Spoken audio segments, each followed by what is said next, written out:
Nag-umpisa sila 22, malit pa lang. Opo. 23, binugbog na nila. 24, 25, binugbog na nila. Sumisingaw na, marami nakakaalam. Kaya advice sa kanya, isiniwalat na niya para siya hero.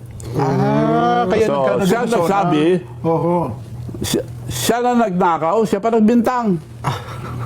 Kasalanan daw yung mga contractors. By December, maraming makukulong. Wala naman nakulong. Ngayon lang kinulong yung sekretary pero sa ospital. Opo. So, atasan yung mga malalaking isda. Nung nakalata si Saldico, nagsabi na totoo.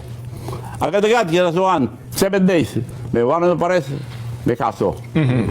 Now, recently, kung totoo ang... Wala nang hustisya eh. Kung totoo ang ombudsman, nag-announce.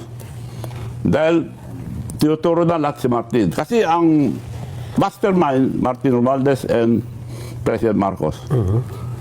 Ito, nag-announce ang ombudsman. Narinig nyo lahat. Opo. Kakasuhan namin si Speaker Martin Romualdez. Sabi ng ombudsman. Opo. Di ba? Mga 2 weeks ago. Parang, Sumagot naman si Martin Romualdez, hindi ako bababa mag-isa. ayun. Kasama, isang anomalya ito, kasabat ang public of the highways, and executive. Ibig sabihin si Marcos. Mula noon, huminto sila. Hindi na dinamanda, hindi na umimik si Martin Romualdez, hindi na umimik si Presidente.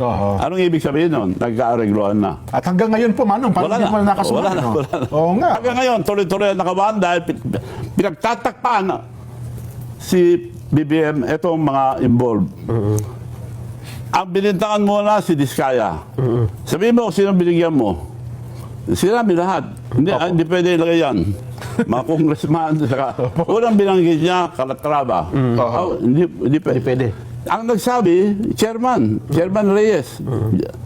Hindi pwede sabihin yan. Dahil si Calatrava, ang asawa niya, kapatid yung asawa ni Martin Romualdez.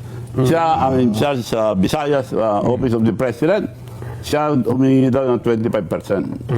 Lahat ng nagsasabi ng totoo, kinukulong. Si Diskaya nagsabi ng totoo, kulong.